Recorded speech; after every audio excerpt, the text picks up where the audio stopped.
You're listening to the Taming Hindrances podcast, conversations about self-awareness and mental health, as well as a dive into this thing known as spirituality.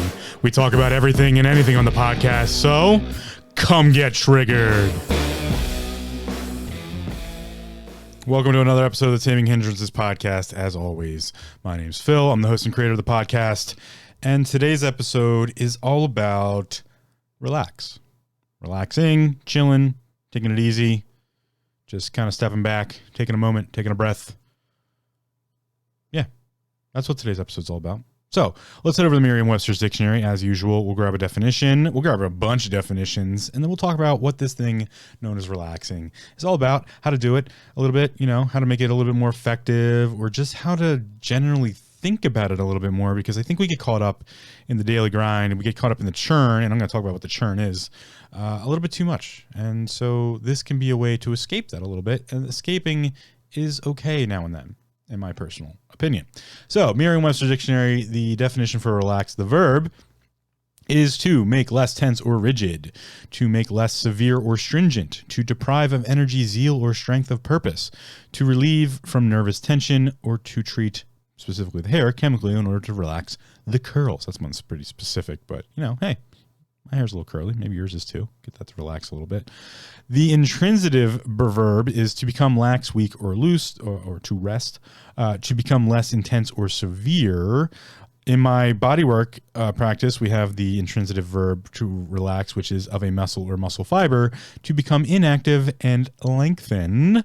We also have to cast off social restraint, nervous tension, or anxiety, to seek rest or recreation, to relieve constipation, or to attain equilibrium following the abrupt removal of some influence, such as light or high temperature or stress. And then there's also the noun, which is a relaxer. All right, cool. Bunch of definitions. Awesome.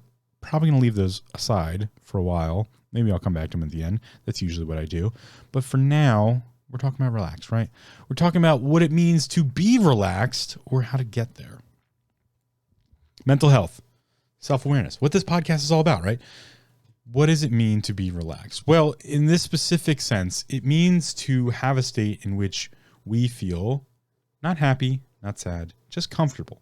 Comfortable is the point in which the body goes into relaxation. This is what's known as homeostasis in the body. Homeostasis is when everything's working the way it's supposed to. Homeostasis is what the body is always trying to seek. It's always trying to seek this middle ground, this balanced place where everything's just working, functions are just doing their thing. And that doesn't include a massive dopamine rush. That doesn't include a massive cortisol rush. It doesn't, dopamine being the reward hormone, cortisol being the stress hormone. Nope, none of that. Homeostasis is nice, mellow. Serotonin, mellow. Dopamine, mellow. Cortisol, mellow. All of it's just balanced. Nice and balanced. Just taking it easy. Definitely no norepinephrine. That's not part of this process. Homeostasis, norepinephrine, the precursor to epinephrine or adrenaline. Nope, not what we're looking for. Not at all. We are looking for chill vibes. A little Rasta action. Maybe a little reggae. Maybe a little lo-fi hip hop. Maybe, just a nice quiet day in the sun with some breeze. Maybe it's a nice umbrella on the beach. Whatever happens to be for you, we're looking for relaxation. So I have some questions for you. One of those questions is, what does relaxation look like for you? If I was like, hey, you need to chill, you need to relax, how are you going to do that? Are you going to take a whole day? Are you going to take 5 minutes? Are you going to take an hour? What's it look like? What's the time frame? Maybe it takes you forever to relax, and so you need a little extra time to make that happen. Maybe you're just a person who likes to take naps, and you're just that random superhero person who can just be like, I'm going to take a nap and just fall asleep for an hour. Maybe that's your little relax set. How do you just unwind, reset, unplug, disconnect? How does that happen? That's one of the first questions to ask yourself regarding this whole topic known as relax. But let's go into a little bit more of how that combines with some things that I've left aside in the podcast over the last couple episodes, and that is this interplay between the mind, the body, and the spirit. In my bodywork practice, I often talk about opening the mind and balancing the body, as well as awakening the spirit. So the whole term there is I balance the body, open the mind, and awaken the spirit. Well, all of those things must talk to each other in conjunction. So what does a relaxed body do for us? A relaxed body lets the mind do its own faculties. So if your body's not relaxed, if you're just, what's known as hypertonic or hypertension state, if your muscles are hypertonic, or if you're in a hypertension state, you're not able to relax mentally. It's not possible because your body's just sending you signals all the time. It's telling you like, hey, this hurts. That's too over tight. This is happening. Maybe I'm doing this, that, the other thing. It's constantly going to be sending these signals of, hey, pay attention to me. I'm not relaxed. I am hypertense. Do something about this because things are not going well. We are not inside of homeostasis. So if the body's not relaxed, the mind definitely can't be relaxed, and vice versa. If your mind is just all over the place, wandering, going crazy, you can't pay attention on stuff because you're just like next thing, coffee, maybe I got to do laundry, I got to get to the store, I got to, oh, now I spilled my coffee on, my pants, and now I got to go home and, blah, blah, blah, blah, blah, blah, blah, blah, blah, blah, blah, blah, blah, blah, blah. You're not relaxed. You are not relaxed. You're not even capable of relaxing. That's another part of it when it comes to the body. If the mind is super going crazy, you can't relax the mind. You can't relax the body. It's not going to happen. So they're both talking to each other back and forth. The body's going, hey, I can't relax. Maybe the mind's going, hey, I can't relax. So the body starts to tense up, or maybe the mind starts to race a little bit or can't focus because it's just too much focus on pain all the time in the body.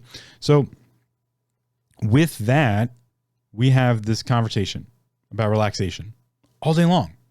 This is the idea of finding homeostasis, finding balance. And so relaxation becomes just a really important topic when we're talking about mental health and self-awareness. The self-awareness side of it is, are you able to relax? Is it a possibility for you? Do you know how to make that happen? Do you know things that specifically do relax you? Is it is a nice bath? Is it just a hot shower? Is it, a cup of tea, or, your favorite type of music? What kind of, or are you a tactile person? Is it just like a comfy blanket or just a nice sweatshirt? I like my beanie. I wear a beanie a lot. It's comfortable for me. It's nice and relaxing. What are your relaxation methods? That's the self-awareness side of it. And one of those comes from when we're children. You might have had your little blankie, or you might have had your pacifier. We like these objects for comfort. We like comforting objects. Oftentimes we pick out comforting people. Maybe your mom or your dad was a comfortable person for you. Maybe it was a sibling. Maybe it was a friend. Maybe now it's just a different loved one or something along those lines. Maybe it's a pet. That's why we have this whole thing. I'm blanking on it. Emotional support animals, right? Maybe that's it. These are the self-awareness side of mental health when it comes to relaxation. On the self-awareness side of things, we kind of have to ask that question, like, how do I relax? What relaxes me? Are there any tricks of the trade here that I can apply? And then on the mental health side of it, that idea of relaxation, that ability to relax, is what allows us to become a little bit more stable in the mental side of things. And the mental side of things becomes more stable, the body side of things become more stable. So you can attack it from either side. You can go like, all right, well, I feel like my body's super tense. How do I get that to relax? Maybe that's the hot bath issue, or maybe that's just to take a nap thing, or just take some breaths, just doing some breathing action. And if it comes from the other side of it, maybe it's the mental side, and you're like, my mind is going crazy. I got so many things on my plate right now. Maybe I just need to get some more sleep. Maybe I need to take some time to try to get some better sleep, or maybe I do need to just grab a hot shower before the end of the night, just settle down for bed.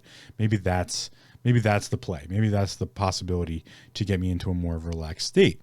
Now, those two things being covered, so the body-mind connection. What if we jump up the ladder, right?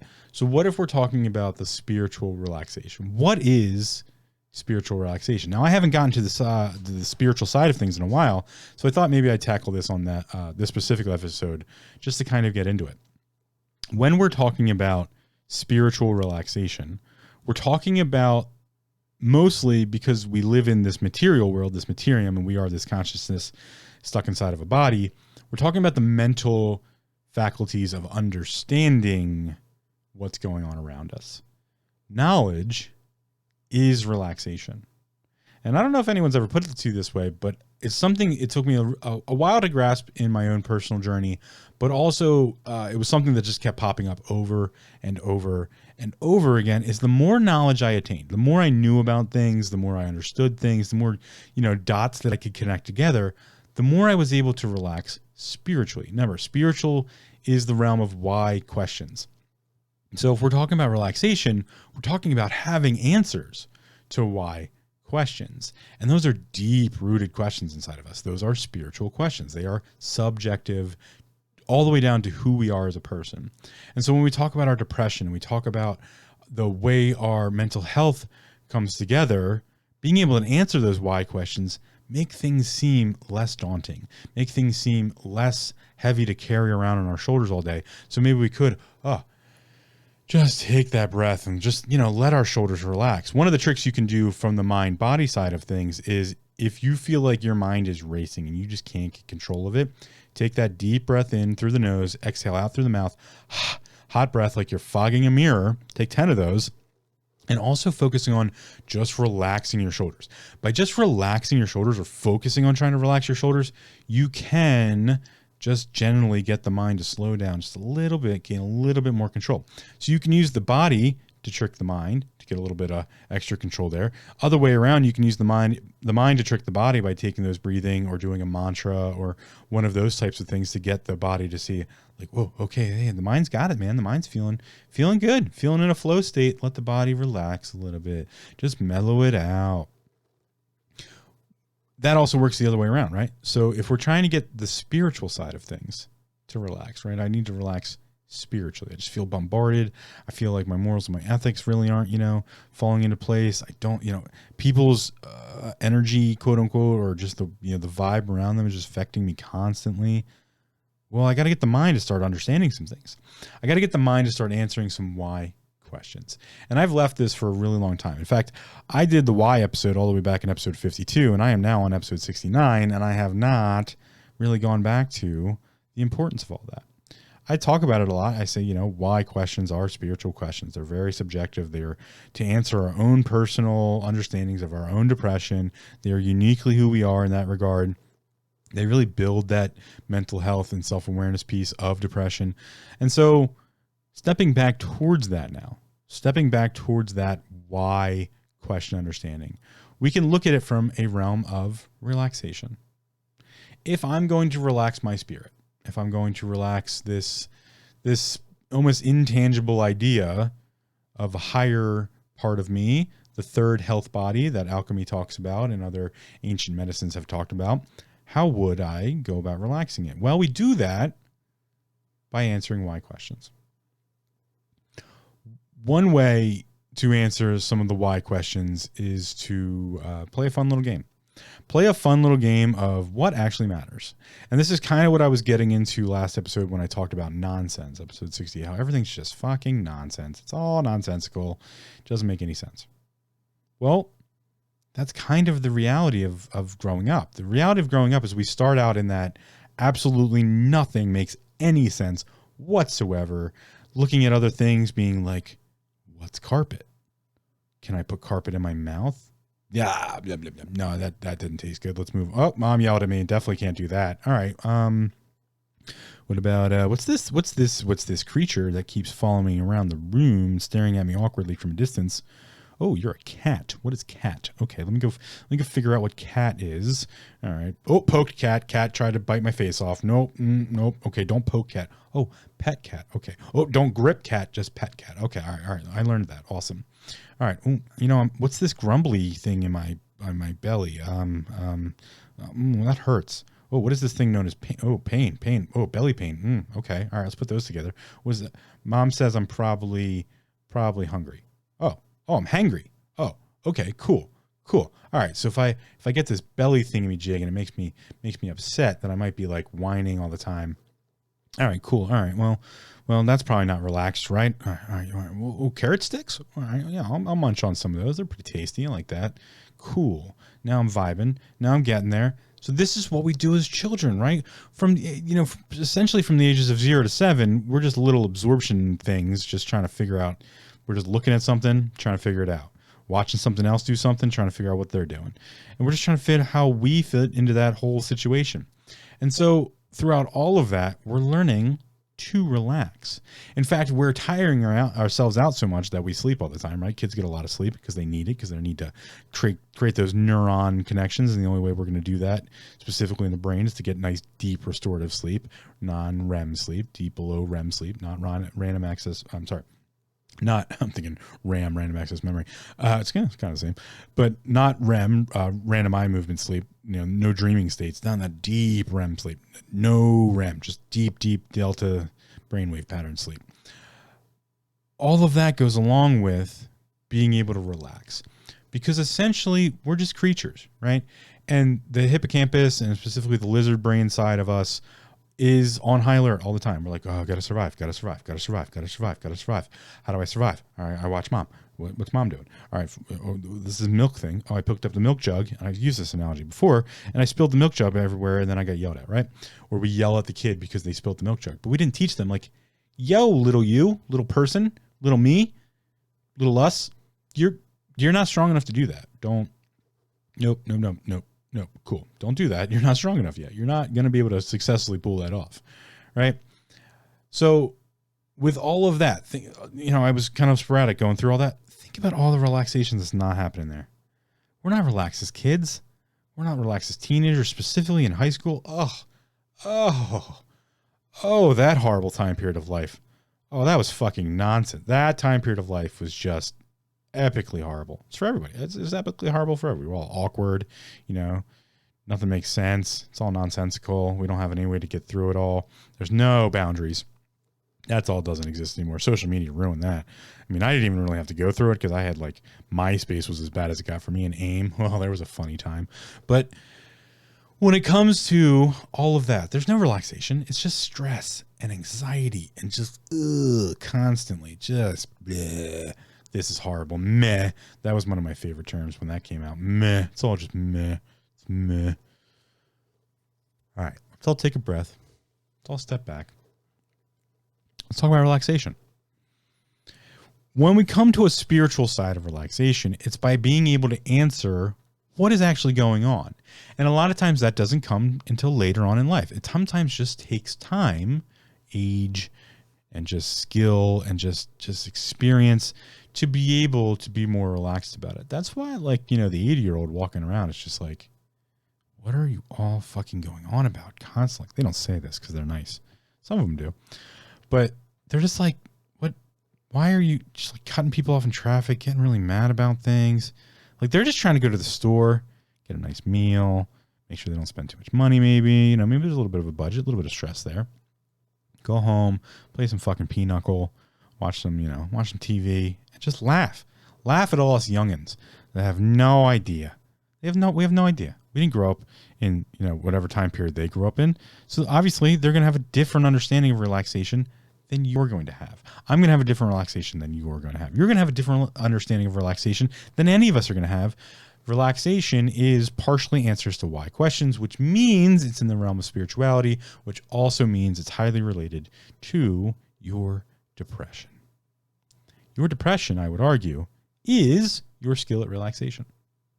Boom, boom, boom. Oh no, Phil, but I don't know how to relax. I am a very high-strung person. That's totally okay. Totally okay. Because you can figure it out. One of the best parts about relaxation is it's a fun little game to play. How do I relax? What relaxes me?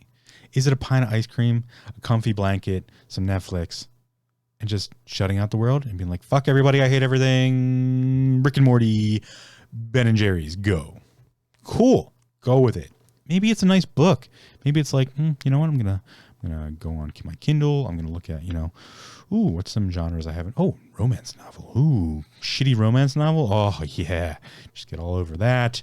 Curl up, read that. Maybe it's, I'm gonna go for a hike. I'm gonna go out, check out nature. I'm gonna breathe in some fresh air. Maybe pat a tree or two. Watch a squirrel run somewhere. Ooh, there was a fox. That was kind of cool. Maybe it's getting in the car and just taking a cruise. Maybe it's maybe it's climbing mountains. I don't know. It could be different for everybody. Maybe it's just like a yoga mat in a yoga studio and a nice yoga class. Maybe it's literally as simple as, let me close my eyes. I'm just going to close my eyes. I'm just not going to look at anything. Here's one of the biggest things I have against the meditation movements that are out there. They use some crappy vernacular. And one of those things is in your mind's eye. Please picture in your mind. Close your eyes and please picture in your mind's eye. Blah, blah, blah, blah, blah, blah, blah. What does that really mean? What that really means is to use your pineal gland. The pineal gland is the mind's eye. The pineal gland in right between eyes, if you come about an inch and a half up from the center of the brow, we have this thing known as the pineal gland. It's directly on an angle, about 30-degree angle, into the center of the brain there. And it has rods and cones. Well, you might be like, Phil, well, rods and cones, what are you talking about? The eyes, our cornea, have these things known as rods and cones, and they pick up different things. Rods are specifically to low light, ultraviolet, or the ultraviolet, but violet spectrum, purples essentially, and movement. And then cones are the rest of the spectrum, as well as brightness and intensity. That is just a quick overview. But our pineal glands have that as well. But they don't have any opening to actually absorb any of that fun light stuff that we're always interacting with in our visual cortex. Although they technically do, because they have rods and cones, so they can pick up some sort of spectrum of the light frequency world, which, I mean, everything is light and frequency. I've talked about that before. So when it comes to that, we have a third eye. Or we have the mind's eye. We have this thing known as the pineal gland. And so when I say picture, or if someone says picture in your mind's eye, that's really what they're talking about. Now, let's take it one step further. What they're absolutely talking about when you do that is to link both hemispheres together. Dr. Robert Monroe of the Monroe Institute trademarked this thing known as HemiSync. It's to match up two hemispheres together. I highly recommend the Monroe Institute's stuff. I've used their products in the past. They're awesome products. I have links to them on the archive, taminginteresses.com/archive. You can check out Dr. Monroe's work there. Binaural beats, all this other stuff. It's awesome. It's very interesting, deep dive. Also really good for relaxation. Binaural beats are great for that. So with that research, Dr. Monroe noted that when the two hemispheres link together, there are points in time where we get a little pressure in the front of the forehead. I believe that to be the activation of the pineal gland. Now, the pineal gland is also something that through all of alchemy and ancient medicines and just just these old textbooks about how we can raise our vibration to a higher state, or to connect with the universe as a whole, or to enter the astral plane or the astral body, or just in the Ayurvedic medicine side of, using the chakra point of the third eye. All of that's talking about this activation of the pineal gland, which puts a little bit of pressure right in the center of the forehead. And that's when we have a HemiSync, trademarked. I'm not even sure if I'm allowed to say that. Who cares? Reaction. When the two hemispheres link together and the pineal gland becomes activated, we get that little bit of pressure right there. Again, about an inch and a half up in the center of the brow. That's what's known as the third eye, also linked to the pineal gland. But Phil, what's that matter for relaxation? It matters on the spiritual side of it. Because when we activate that gland, when we actually force that into activation or stimulate it in some ways, that's when we get that deep feeling of the mind-body connection. We also get a feeling of this other spiritual connection. Some people can get into this specifically inside of the flow state, and they might get visual representation in the visual cortex. With the eyes closed, they might see auras, they might see scenes even. Maybe, as a super creative person, and they are able to, see whole scenes of stuff. This is what a woo-woo individual or a seer or a medium or a tarot reader might be doing. Or I do it sometimes when I'm performing craniosacral on an individual, and I really just get this like deep-seated feeling of a connection between the biospheres, essentially the bioelectrical systems of the human body, one-to-one. Well, we can do that just in our own self, and by doing so, we trigger what's known as a deep relaxive state, a DRS. So you might also hear DSR, a deep state of relaxation. Andrew Huberman talks about this. You can check out his work on the archive. What this does for the body is one, I don't even think researched enough, and two, already enough to be like, no, this is super, super effing important, right? A deep relaxive state, a DRS, or deep state of relaxation, allows for the body to reset a bunch of different things. One of those is proprioception. Proprioception is the flexibility or the level of activation of the muscles. It also allows for nervous system responses to restore homeostasis, back to normal function, all sorts of different things.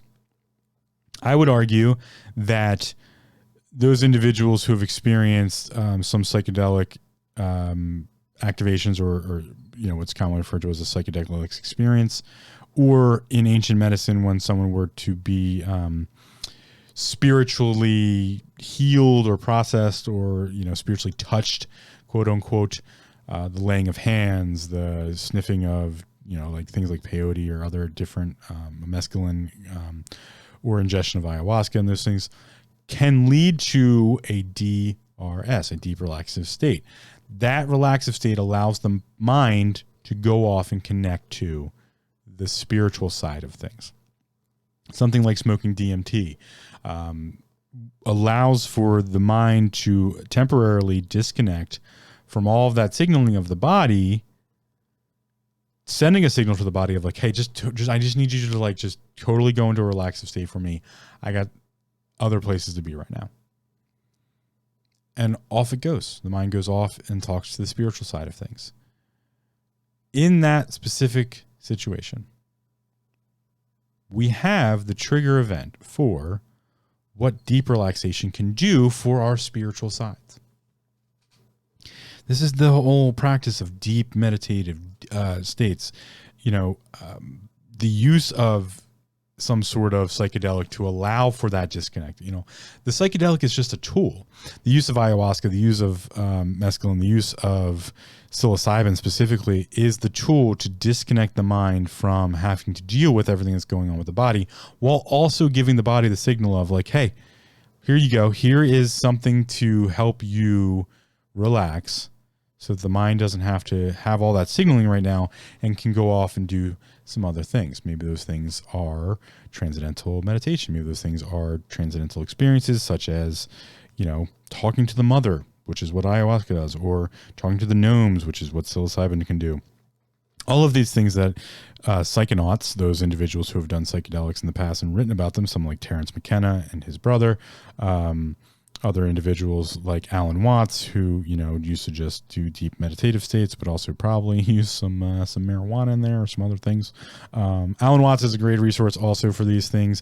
Alan Watts Lo-Fi is one of my best relaxive things. If you want to relax, I highly recommend. I believe I have some links on the archive to listen to Alan Watts Lo-Fi. It's lo-fi music with Alan Watts speaking in like his just amazing British explanations of Zen and the Eastern mind. It's fantastic. So when the body is able to relax, the mind is able to communicate with the spiritual side of us. And so we can answer those why questions. We can ask the spirit things. We can be like, yo, spirit me, spirit body me. Hey, pay attention. Just like the body does to us, right? If the body's doing it to the mind all the time, you think the mind doesn't do it up to the spiritual side? Absolutely it does. But we just don't have the greatest connection with that. And that comes from the relaxive state. We need the body to just, hey, body, I need you to just chill out for a while. I got to go talk to the spirit. And that's what the tools of psychedelics allow for. I don't even know if I'm advocating for psychedelics in that sense.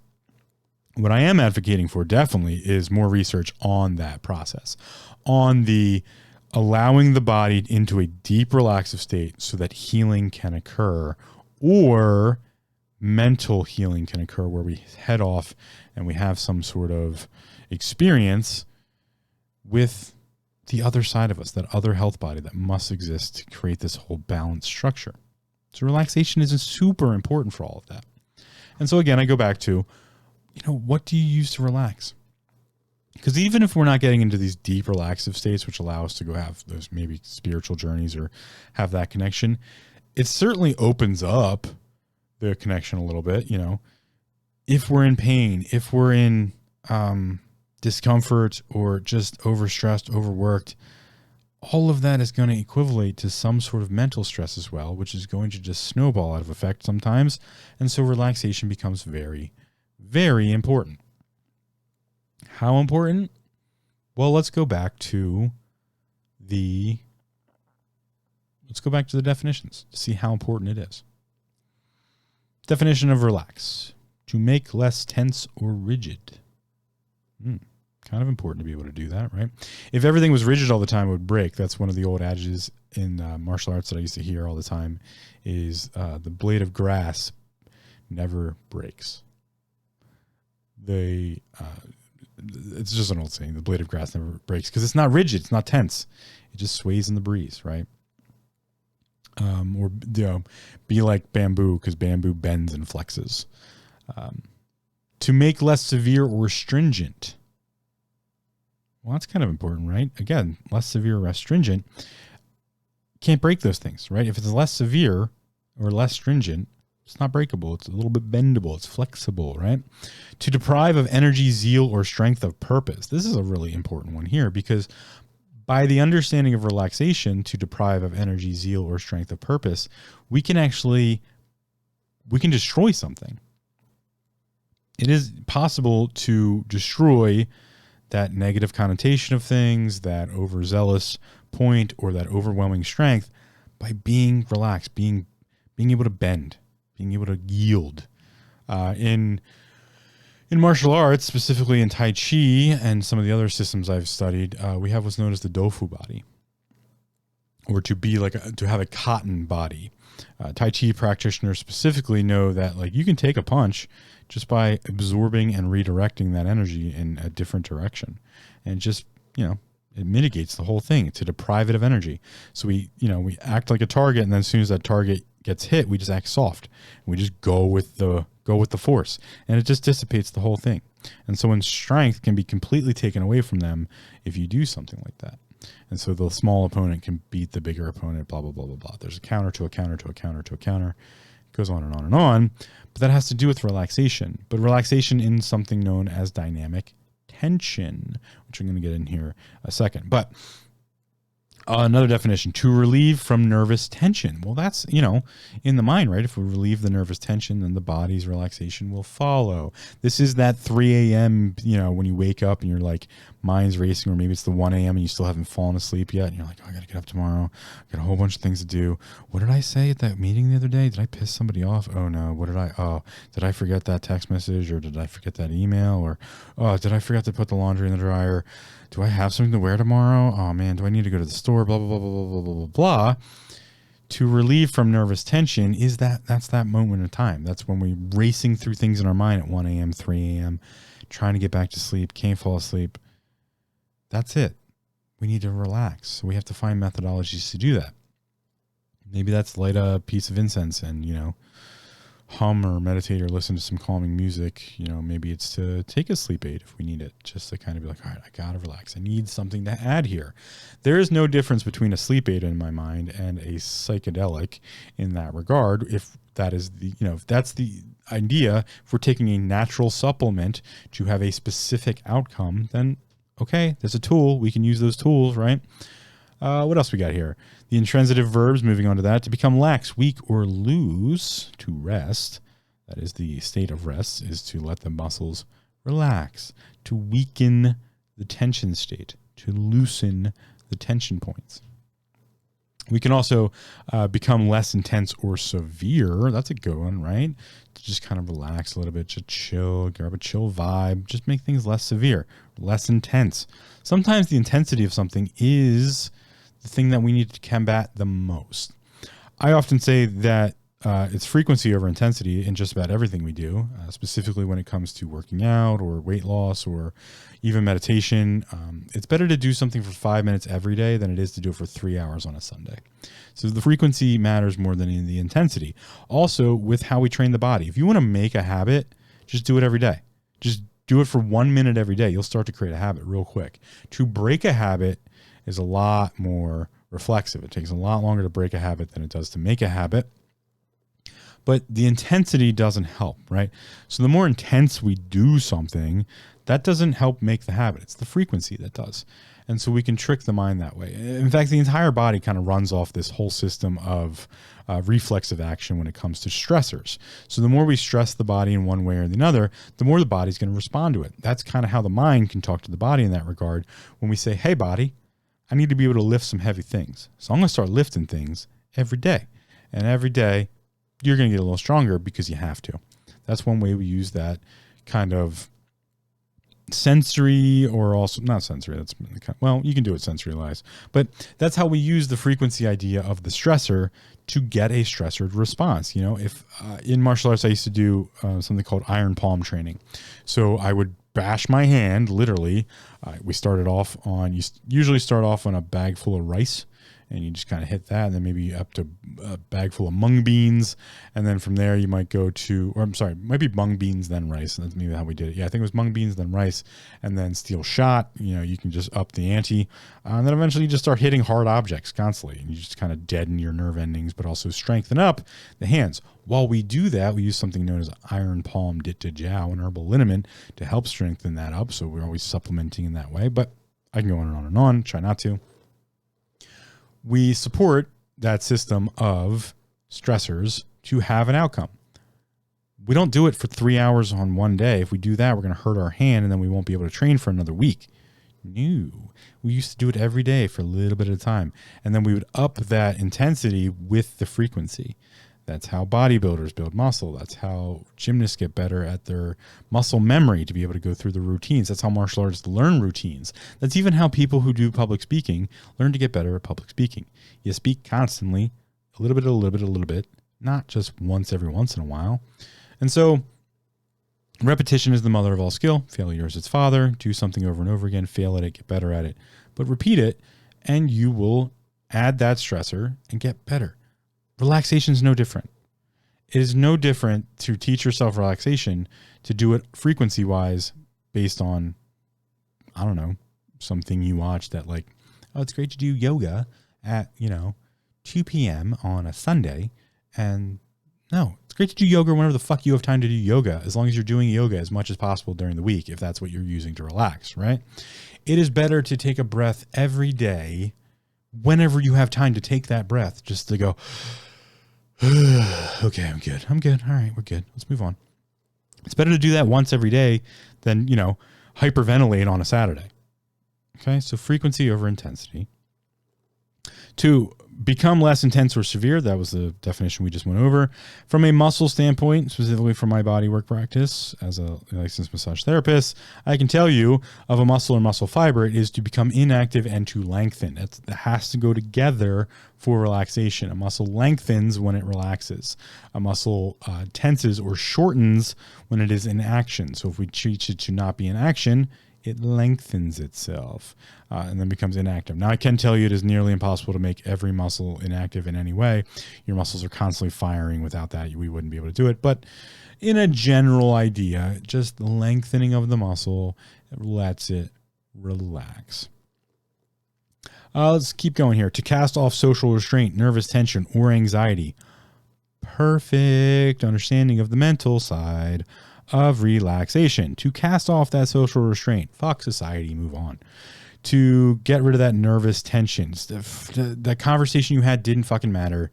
Let's move on. Or to cast off the anxiety. You getting stuck in your own head does matter. But it shouldn't stop you from being able to relax. But Phil, that's super hard to do. I don't understand your situation. I'll never say I understand your depression. That's part of what I preach, and that's part of what I talk about. Ooh, preach might be a strong word. It's part of what I advocate for. Hopefully not evangelically. When we talk about anxiety and relaxation, it's a tough game. It's a tough story. And this is where we get into that spiritual side of things, where the answer to our questions can help us with that anxiety, because oftentimes we get anxiety over the things we don't understand or don't have control over. And sometimes knowledge can solve the control structure. If I don't have control of something, it's sometimes better to find knowledge about it. If I don't have an understanding about that autoimmune disease I might have, or that constant nagging pain in my body, or just, you know, how the body works in general, I might get anxiety constantly about these different aches or pains or feelings I get, or maybe that like that little like stomach, what's that little like lump in my stomach there? Oh no, what is that? You know, maybe you bumped into the nightstand and didn't remember that you banged your rib there, and now you have a little bump on your ribs. That's a, you know, a little hematoma going on. You know, those types of things. Maybe if we don't have an understanding of how a car works, we might get super amount of anxiety because the car's just not working well, and then I got to get to work, but the car's giving me problems. All of these things can build up anxiety, and I find a lot of times if we can find some knowledge or some understanding around those topics, that anxiety will maybe lessen a little bit. And it's not a guarantee, but it does give you a place to start. And if you have a place to start, you can keep chipping away at it. You know, the sculptor never just has the end result in mind. I've never seen anyone create art that had a perfect end result. It's a process, right? They usually say art is a process. Even in writing, you know, sometimes you have to sit back and like, should I kill this character off real quick? Should I make this a little funnier? Should I use a different noun here, a different verb here? It's a process. This podcast has been a process. And so when we're talking about these things that require processes, sometimes it's good just to like chip away at it, just to start at it, just to get just some sort of starting point. And so with anxiety, sometimes it's the starting point that might matter the most, right? So if I'm stuck up at 1 a.m. or 3 a.m., that analogy I was using with that, and my mind's just racing, maybe I need to figure out where the starting point is to like back that anxiety down. Is it get up and pace around? Is it listen to music? Where's the starting point to like cut that signal off, just to kind of confuse that signal in the brain to like, okay, that can be breathing. That's one of the things I teach the most is use a breathing exercise, specifically 10 breaths in through the nose, out through the mouth, hot fogging a mirror breath to get that reset of the parasympathetic nervous system. But maybe we didn't remember that. So maybe we need to maybe the starting point is to put a Post-it note on the wall above the bed or on the headboard or even on the floor next to us that says, hey, breathe. Just breathe, man. Breathe, bro. Breathe, sister. Breathe, person. This is your brain. This is past you to future you. Breathe. Take a breath. Do some breathing. Maybe that's the starting point, right? And that requires repetition, because repetition will figure out, all right, well, that didn't work. Let me try something else. Well, that didn't work. Let me try something else. Oh, that worked a little bit. How do I modify that? All right, cool. I can figure out how to modify this a little bit, right?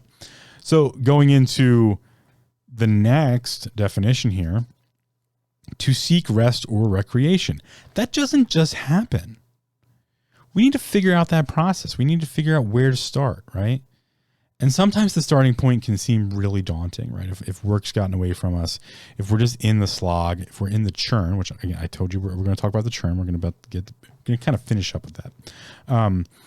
When we're in the churn, it might seem so daunting to even pick out that point to seek rest or recreation. I don't have time. I can't do that. And when it becomes too daunting, my answer to that is look for the smallest piece. Look for the smallest thing to do. When something becomes way too daunting, look for the smallest factor. Because a lot of times, if you learn about systems, if you learn about how things work, specifically in like modern society, when we have technology, we also have what's called just-in-time transport systems of I'm blanking on my product supply lines, the supply chain. There we go. Just-in-time supply chains. One thing can set the whole thing ablaze, right? You know, the monkey wrench, the cog in the wheel, or cog in the system. Just removing one thing can make that dauntingness seem way less, right?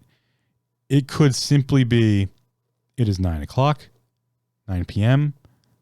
There can be nothing can be serious enough for me to look at my phone right now and just The phone goes on silent. Maybe don't turn the phone off.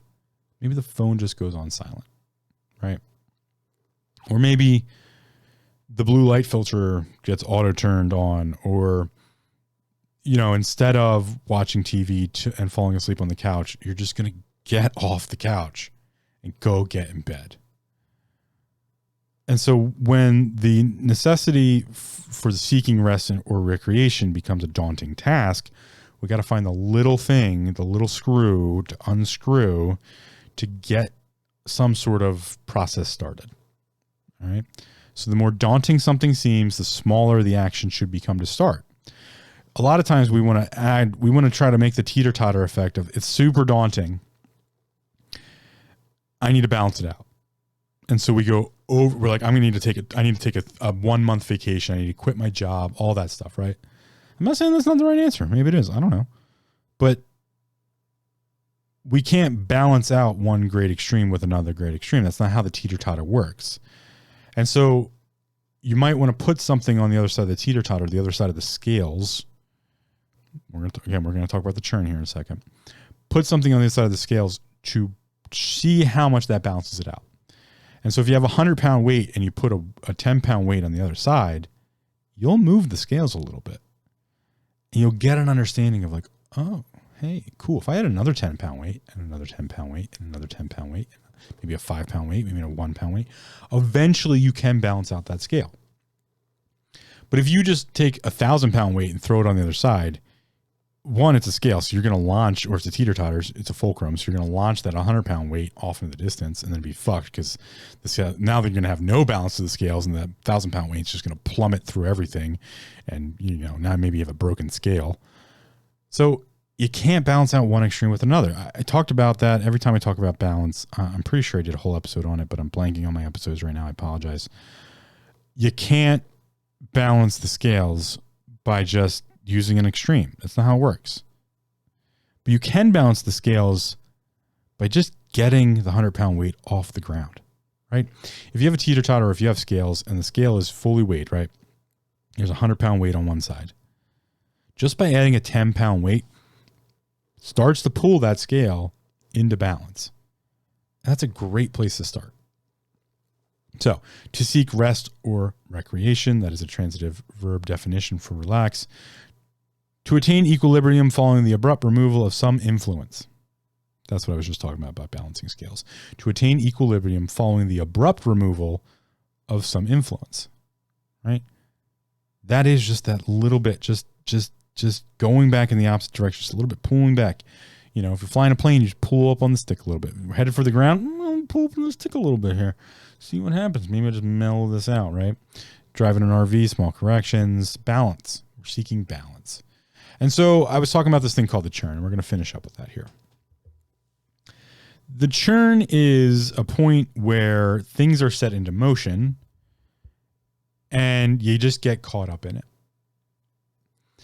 And I like to kind of think about the churn where if you're just caught in the churn, the worst thing you can do is kind of swim against it, right?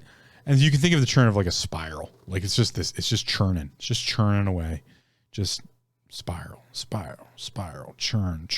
This could be in a personal experience, in your own mind. This could be in a social setting with just like work and like things are just getting out of hand. Maybe like people quit and you took on more, had to take on more work. So and then like you bring somebody else in, you're like, cool, now we got some back, and then they quit. And like, you just get in this churn. Sometimes employers get into the churn where they just have to do this hire fire cycle, hire fire. Because you're just trying to find somebody that fits the situation, right? Even in your family situation, you could be in a churn where like things just, the teenagers and the adults just aren't getting it together, or, your stupid brother said some, bullshit, and you had to like just be like, dude, what the fuck? You just started all sorts of unnecessary drama, and now you're just in this churn. You didn't have a choice over it. You just got stuck in it. You're just in the churn. That's what it means to be in the churn. You just got pulled into it. Sometimes you can't avoid it. Sometimes you don't see the pothole, right? And so you get pulled into the churn. And one of the worst things you can do in the churn is to swim against the current. You don't swim against the churn, because the more you fight against it, it's just like you trying to do the extreme of adding an extreme to balance an extreme. That's not how balance works. All right. This is what a lot of political powers in the world. Oh, you thought I wouldn't get a little political with it. No. This is what a lot of, ancient history talks about when we talk about political reformation or, political intrigue situations where war just, goes just one side. There's no balance there. Everybody loses in war. I've talked about that before. But specifically when we talk about intervention, when we talk about one force balancing another force, a lot of times people use extremes to do that. And that's not how balance works. When I talk about Tai Chi, I talk about the Dofu or cotton body. I'm talking about allowing, intercepting, letting a force come in, but not meeting a force with a force. So if someone punches me and I just kind of let it go, not meeting that with, I'm going to break your fucking arm, right? Maybe I do need to bring that level of overwhelming violence. I teach that in self-defense, but in general, not meeting force with force, because that's not how you balance force. Absorb the force, let it go, right? Or absorb the force and redirect. In football, we see this a lot with receivers. Quarterback throws a bullet. A receiver's got to have soft hands. We talk about that. We talk about in basketball, the arc. You can't just throw the ball directly at the hoop. You get a nice little arc. In sports, we talk about this stuff all the time. In just health and wellness, we talk about this stuff all the time.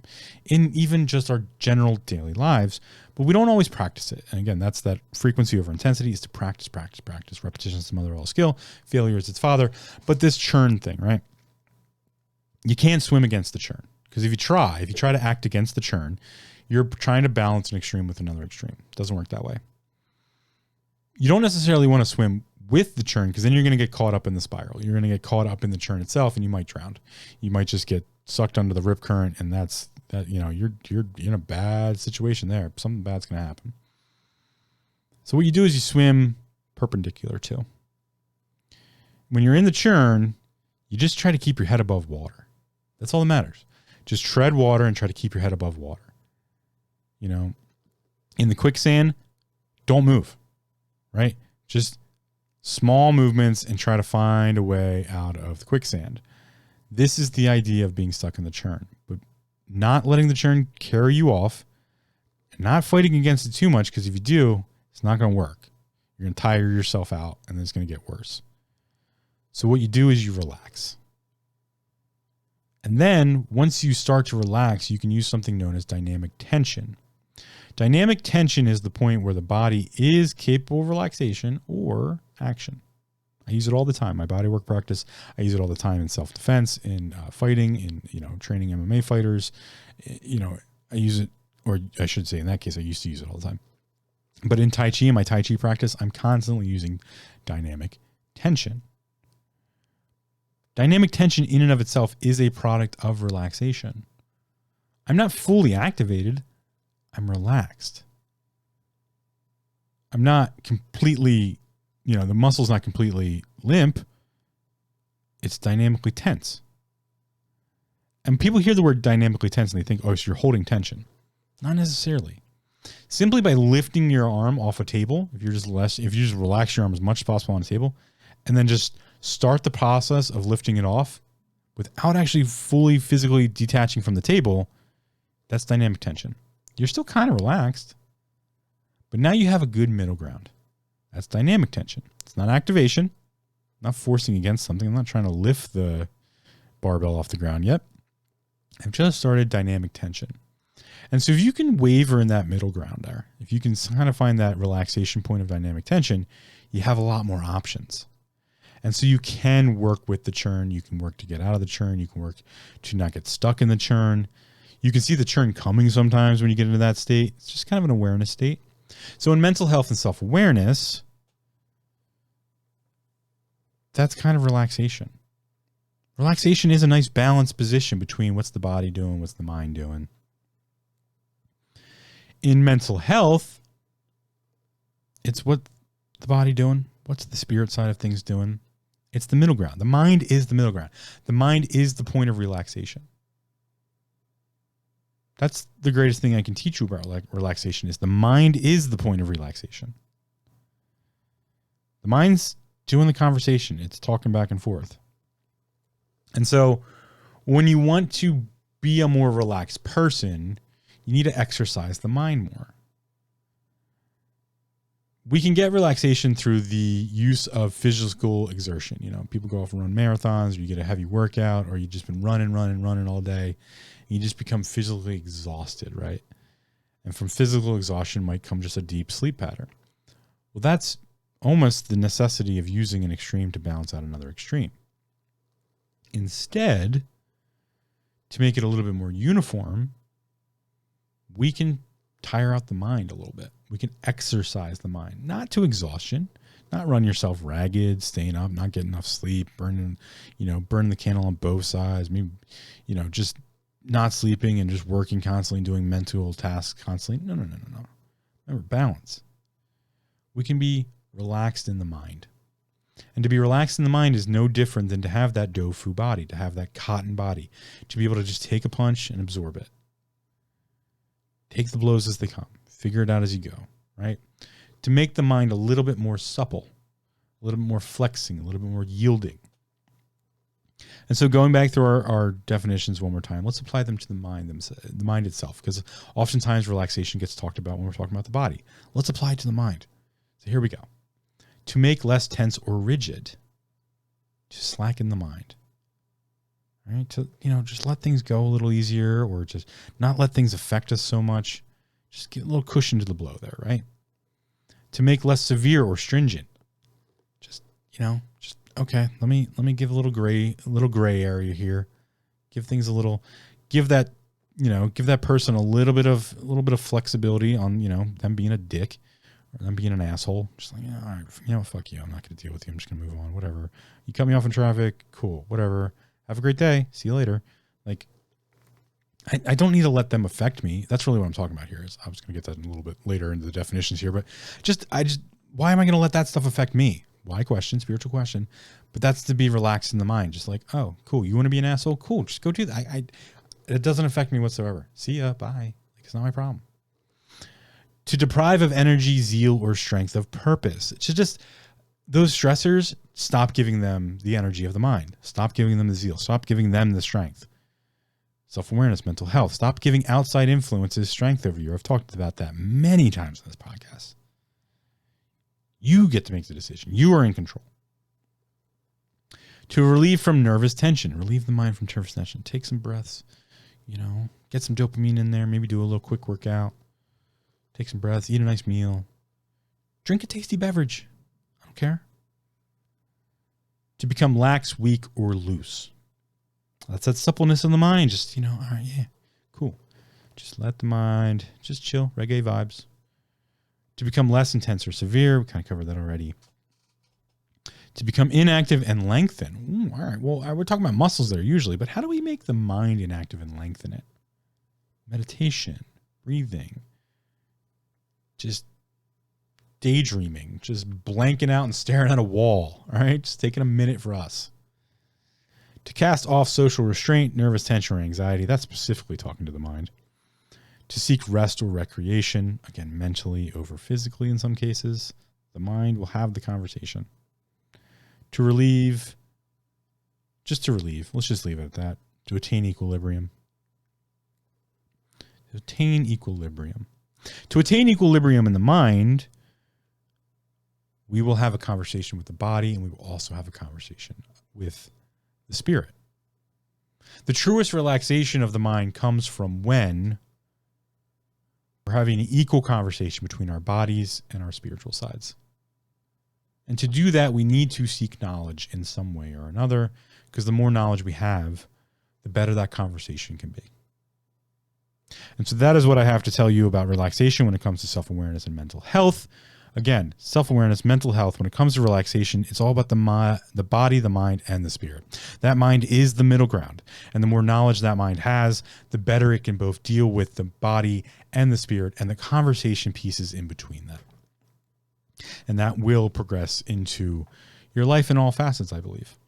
And again, spirituality, I consider to be uniquely on your side of depression. It's how you answer your why questions. If that involves faith, awesome. Good for you. I am against organized religion. I'm not against faith. I am against organized religions. You get to decide what you believe in. Don't let anybody else tell you what to believe in. Make up your own mind. Because when you start making up your own mind on things and stop letting other people influence you, or at least understand the influences that you are under, you'll have less duress and you'll have more relaxation because you'll be in control. All right.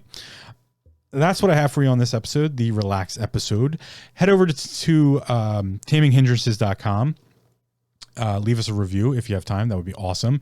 Also head over to the archive, taminghindrances.com/archive. Check out all the resources I have there, as well as if you want to support the podcast, head over to purebulk.com. Again, purebulk.com, and use code taminghindrances for a discount off your purchase. I get a small commission on all sales that occur there. That does help out the podcast. Pure Bulk has some awesome supplements. Specifically, check out Cliff High's Pure Sleep if you were looking to get some better sleep, which might help with relaxation. The supplement there, Cliff High's Pure Sleep, is used to just get a better quality of sleep, but it helps with the relaxation process that goes into falling asleep. You might also check out something like theanine. That's a good supplement for adding to your coffee to get less jittery from your caffeine intake. Also magnesium or calcium intake as well. Vitamin D can help with the mental state of the mind and body connection. Vitamin D is a prohormone that controls about 3,500, actually a little bit more than 3,500 processes in the body. So it can help with that mind-body connection. So plenty of supplements over at purebulk.com. Again, use Taming Hindrances code for 10% off your order. I get a small commission, helps out the podcast. Leave us a review. What else? That's it. I'll have another episode for you. Just remember to breathe. I'll catch you on the next one.